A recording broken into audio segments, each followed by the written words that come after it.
My son was 3 years and 4 months old when the Alpha King came to my door. I had been peeling turnips at the kitchen table when I heard the riders on the lane. 6 horses. Heavy horses, the kind nobody in our valley owned. I set the knife down very carefully on the wood, and I looked at Tovin, who was on the floor by the hearth, with the small wooden wolf he called the Watching Wolf. And I said his name once, quietly, in the voice I used when I needed him to understand that I needed him to understand. He looked up. "Into the loft," I said. "Up the ladder.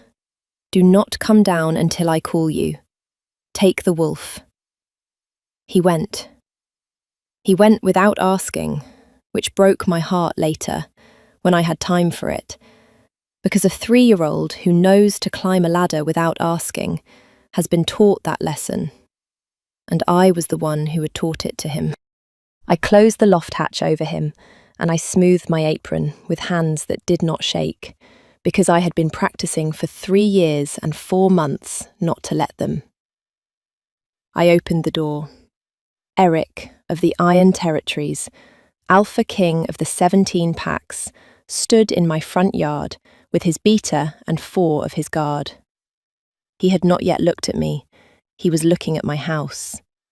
The thatch I had patched twice this autumn, the half-cord of firewood I had stacked myself against the western wall, the line where my last winter's washing had frozen and I had brought the linens in stiff as boards.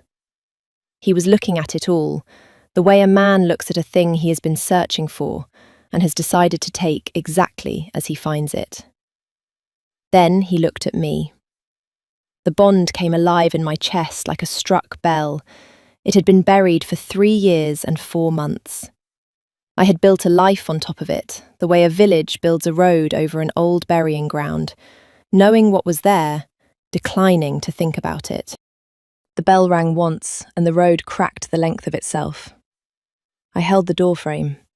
I did not let my face do anything. "Sable," he said. I had not, in 3 years and 4 months, heard anyone say my name in that voice. I had forgotten that anyone ever had. "My lord, may I come in?" "You have 6 horses, my lord. The kitchen has 3 chairs." The beater, I did not know him, he was newer than the one I had known, made a small sound that might have been an exhale. Eric did not look away from me. "Then I will come in alone." I stepped back from the door. I was 24 years old. I had been 21 the night I met him, and 21 the morning I left, and I had spent every day since being 24 in a way that did not include him. And I had been wrong about how thoroughly I had managed it. He stooped through my doorway. He was too tall for my house. He stood in the middle of my kitchen, and he looked at the turnips, and the knife, and the bowl of water, and the apron, and the kettle on the hearth iron, and he did not look up at the loft, which was the only mercy I would receive that hour, and I knew it. "You found me," I said. "I have been looking for you for 3 years and 4 months." "You are very precise, my lord." "Yes." He did not sit. He stood in the middle of my kitchen, with his hands at his sides, and he looked at me as if he were memorizing something he had been told he might not see again. "Why did you leave?" I had prepared for this question the way a soldier prepares for a wound she knows is coming. I had prepared 3 answers: the cold one, the practical one, the kind one, and arranged them in order of how much they would cost me to say. I gave him the cold one. "You are the Alpha King of the Iron Territories. I was an Omega from a southern village no one in your council could find on a map. You had a position to consolidate. You did not need a complication." "Sable." "I did you a favour, my lord."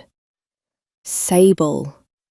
He said my name twice, and he said it both times as if he were setting something down that he had been carrying for a long time, and was not sure he was permitted to set down at all.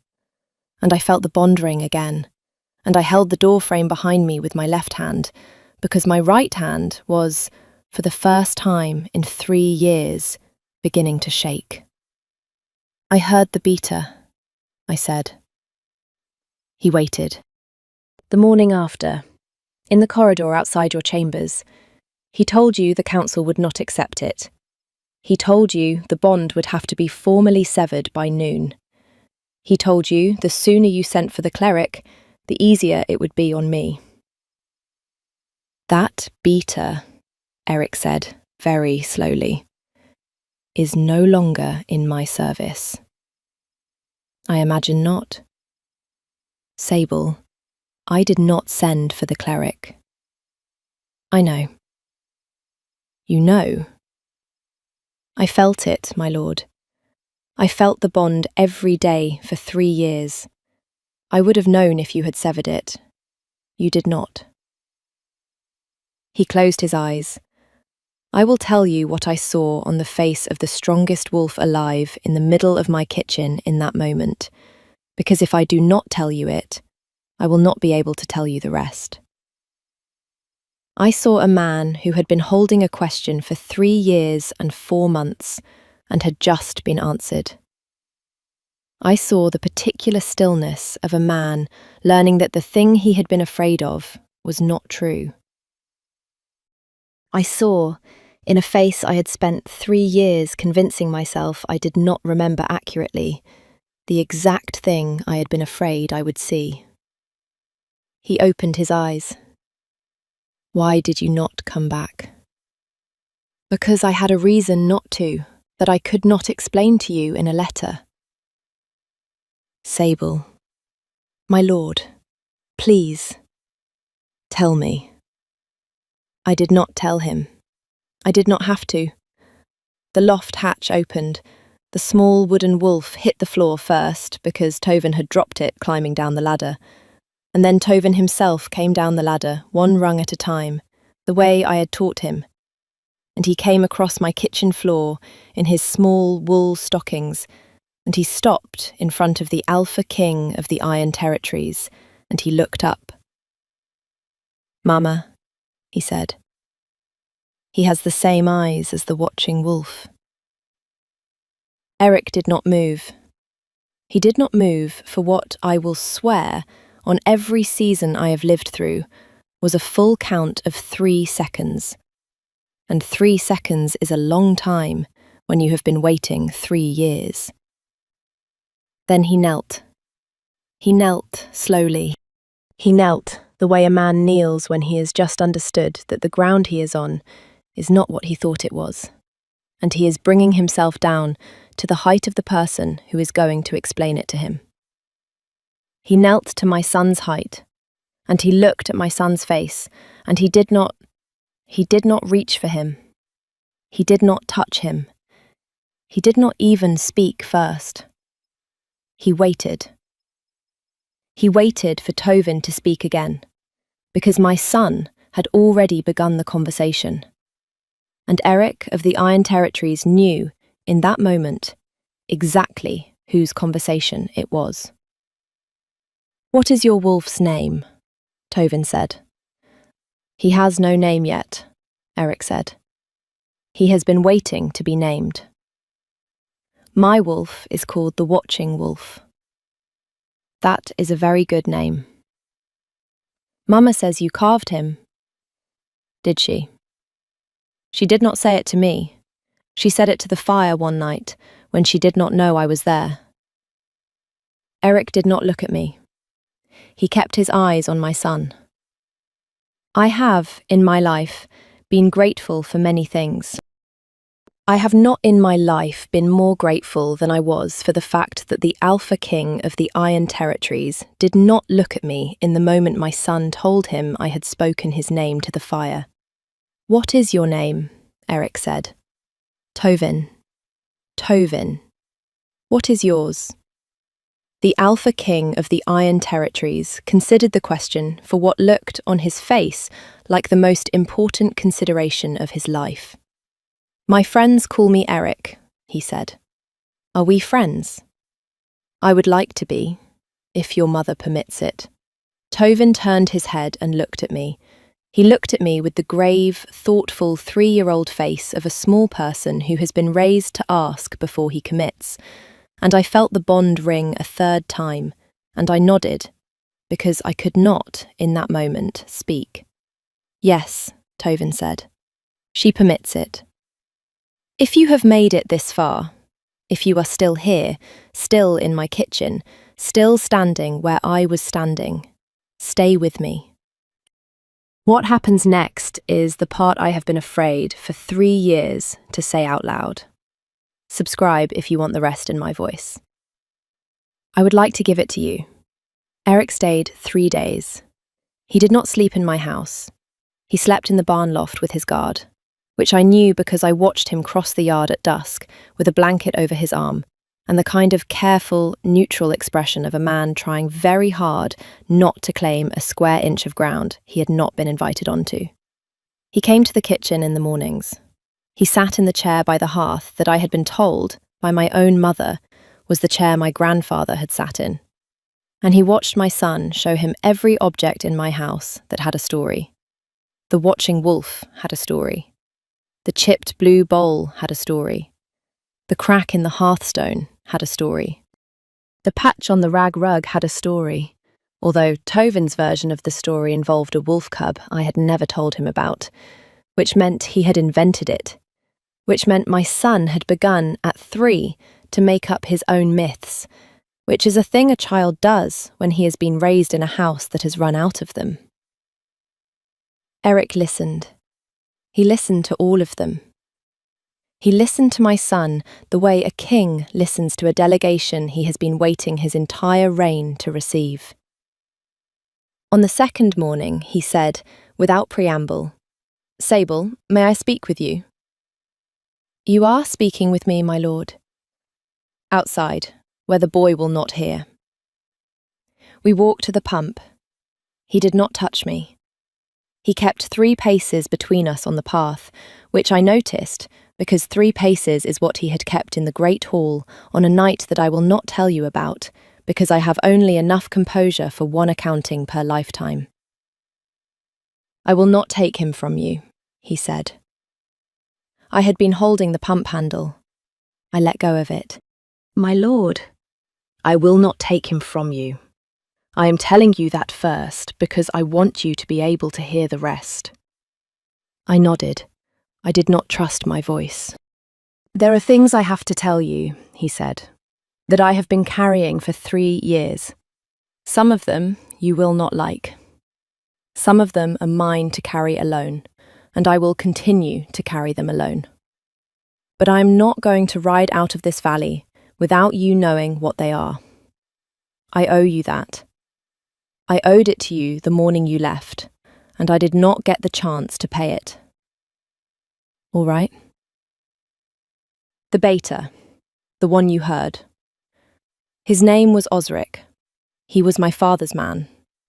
He believed, with my father, that an omega from a southern village could not hold the throne, and he believed that I was young enough to be advised out of what I felt. He was not entirely wrong about my age. He was entirely wrong about the rest. You found out he had spoken to me. 3 months later, a scullery girl told me. She had been outside the kitchen door. She had heard him. She told me what he had said, and she told me you had walked out at dawn without your shoes, because your shoes were by the front door and you had not stopped for them.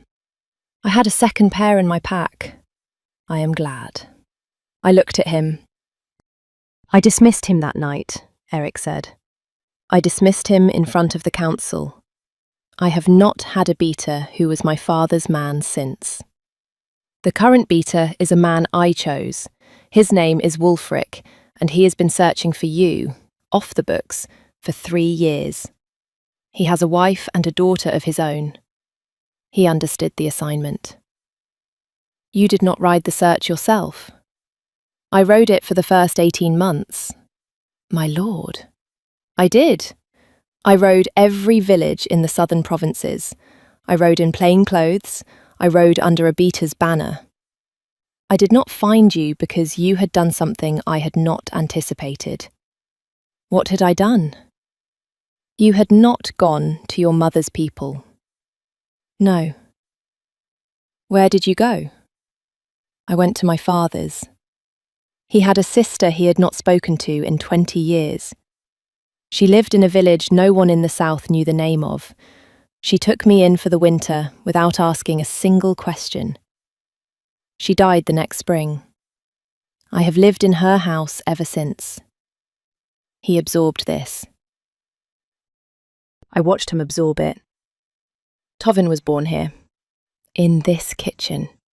Who attended you? The midwife from the next valley. I paid her with my mother's silver pin. I had nothing else. He closed his eyes. He closed them the way he had closed them when I told him I had felt the bond every day for 3 years, and he opened them more slowly this time, and he said, I'm going to have to tell you something now that I cannot, in conscience, not tell you. And it is going to be the hardest thing I have said to you yet. Tell me.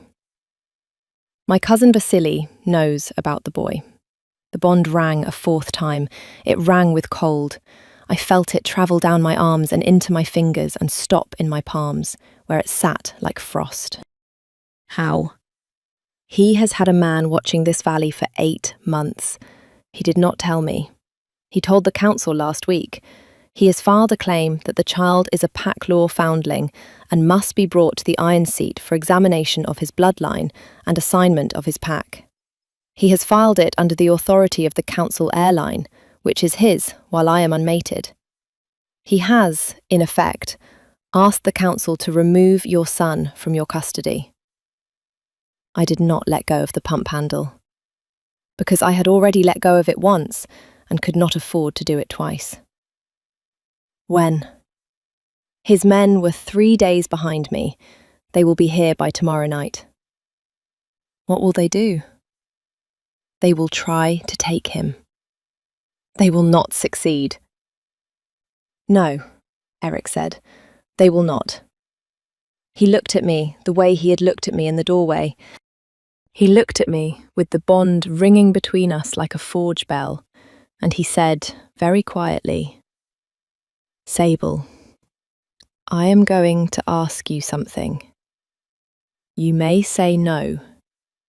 If you say no, I will defend the boy with my life. And you will never see Vasily's men in this valley again, and you and Tovin will continue your lives in this house, and I will go home, and I will do what I have done for 3 years, which is leave you in peace. And if I say yes? If you say yes, I will name him publicly tomorrow on the open road in front of my guard and Vasily's men both. And I will name him as my son and as my heir. And I will name you as the mother of the heir of the Iron Territories. And Vasily will lose his claim on the line in the space of 1 sentence. And the rest of our lives will be the consequence of that sentence. My lord, I am not asking you to come back to the fortress with me. I am not asking you to be Luna. I am asking you to let me protect him in public, because in private I have not been allowed to, and I am willing to accept that, but I will not, Sable. I will not let him be carried out of this valley by a man who is using him as a piece on a board. And me. You I will protect either way. You do not have to ask. I let go of the pump handle. Yes, I said. You do not have to decide now. I have decided. Sable. I have decided. He is your son. He has always been your son. I have been afraid of what it would cost him to be your son, and I was wrong to be afraid alone. Name him. He did not move. He did not reach for me. He did the thing his face did when it was deciding not to do something. and then he did it anyway. He lifted his hand, and he set it very carefully on top of mine where it rested on the lip of the pump. Nothing more. He did not close his hand. He did not turn it over. He set his palm over the back of my hand, and he left it there for a count of 3, which is, as we have established, a long time. "Thank you," he said. That was the 3rd time in 3 years that anyone had said that word to me in a voice I believed. The Silly's men came at noon the next day. There were 8 of them. They came up the lane the way Eric had come up the lane, on heavy horses, with the cousin himself at the front of the column, in a grey wool coat I would later learn cost more than my house. The Silly looked, when he saw the king's banner already on my fence, the way a man looks when he has overplayed a hand he did not know was being watched. He recovered quickly. He had been raised to recover quickly. "Cousin," he said, "I had not expected to find you here. I had not advertised it. This is the woman. This is Sable, of the southern provinces. And the child? The child is in the kitchen. He is not coming out. Eric, the council has issued nothing it can enforce on this lane without a witness from the king's line. I am the king's line. I am the witness. I am also, as it happens, the second party in the matter the council was asked to rule on, and I am declining to recuse myself because this matter is no longer council business." "And why is that?" Eric did not look at me. He did not look at Vasily. He looked at the open lane and the 8 of Vasily's men and his own 4 guard and the beta Wulfric, who was a man with a kind face and a wife and a daughter, and he raised his voice. "Because the child is mine." The lane went still in the particular way the great hall had once gone still on the night of the bread of a different woman's story. I did not know that story yet. I learned it later, in a quiet evening, from Wulfric's wife. The 2 stories do not, in the end, have much in common, except the stillness. "His name is Tovin," Eric said. "He is 3 years and 4 months old. He is the son of Sable of the southern provinces and of Eric of the Iron Territories.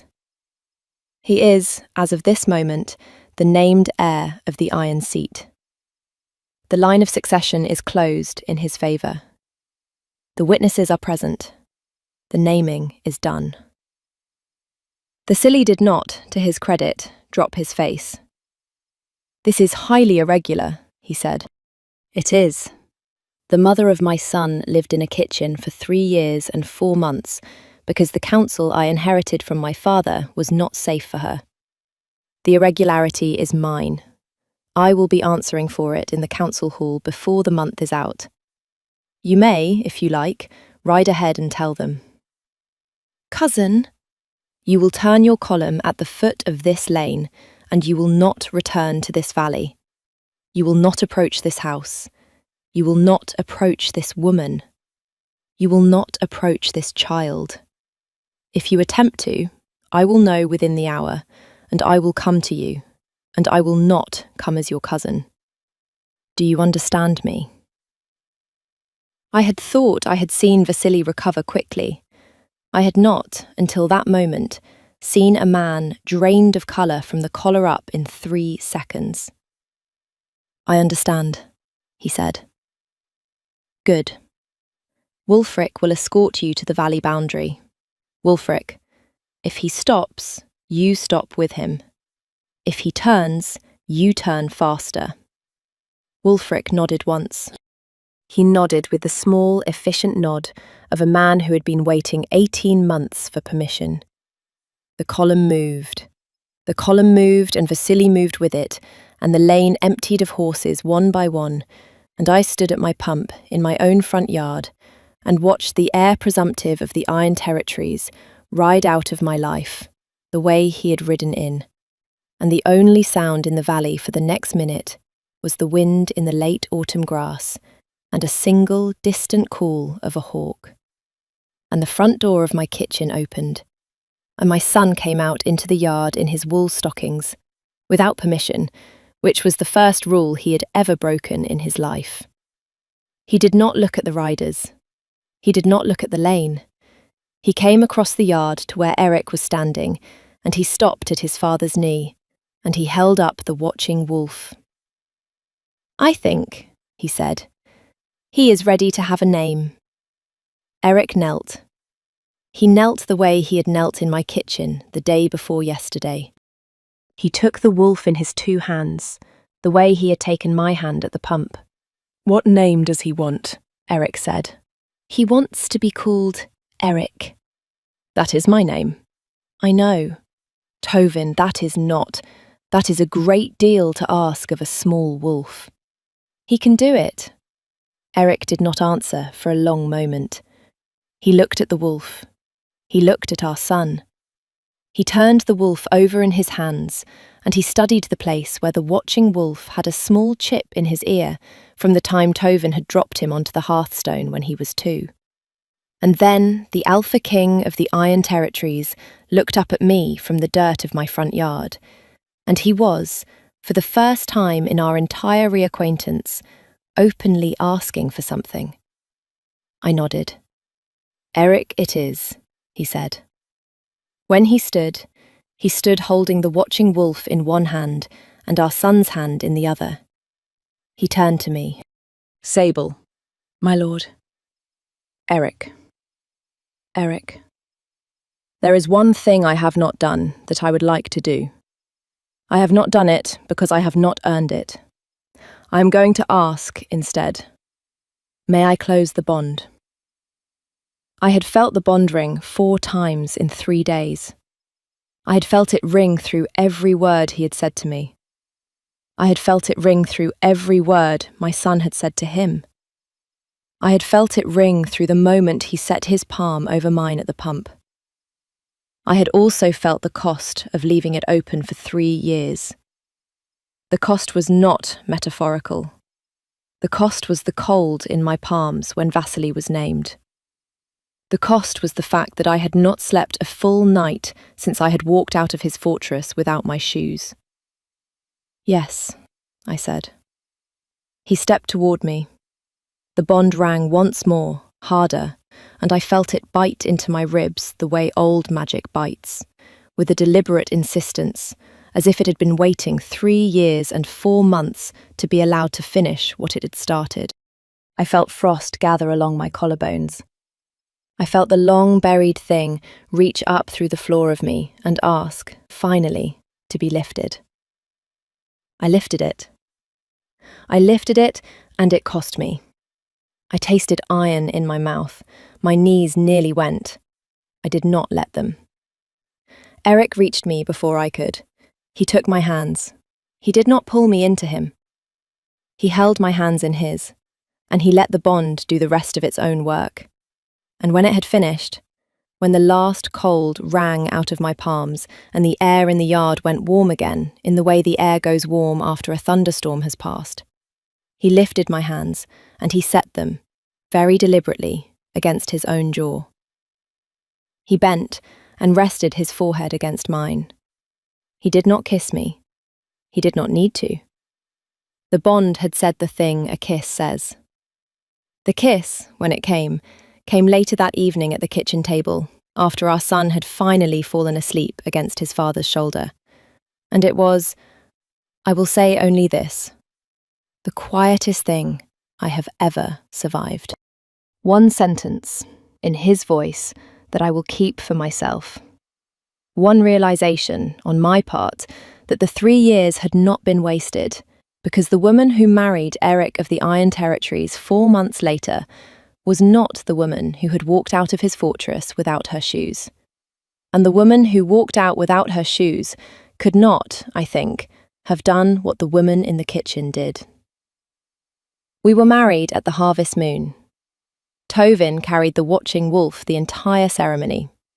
He has not, to my knowledge, put it down for more than an hour at a time since. Vasily was stripped of his council seat within the month. He is currently steward of a coastal holding 3 weeks' ride from the Iron Seat, where he is, by all reports, very bored. I am told he writes long letters about the weather. I do not read them. Wulfric does. Wulfric reports that the weather, in the coastal holding, is fine. I did not move to the fortress. Eric moved to me for the first season. The Iron Seat ran without him for 3 months and survived it. He says the experiment was instructive. He is, I have come to learn, a man who likes to be instructed by experiments. The next season, we moved to the fortress together, with the watching wolf and the chipped blue bowl, and the chair my grandfather had sat in, and the rag rug with the patch that has a story Tovin now tells to anyone who will listen. The kitchen at the fortress is larger. The chairs are more numerous. The watching wolf has been given a shelf of his own in a long stone hall that has, until recently, been short on small wooden things. Tovin is 4 now. He calls Eric father in formal company, and Eric in private, which is, I have decided, exactly correct. He has begun to learn to read. He is teaching the watching wolf at the same time, on the grounds that the wolf has been waiting longer. It has been, I will tell you honestly, a strange thing to be loved by the Alpha King of the Iron Territories. It has been a stranger thing to discover that I had been loved by him every day for 3 years and 4 months in a kitchen I had thought he could not find. Tell me, did you guess? Did you see what was in the loft before he did? Stay with me. Leave a thought below in your own voice, and subscribe if you would like to hear the next one. There are more of these stories. They are all hers in one way or another. They are all, in the end, about being looked for. I would like you to keep listening.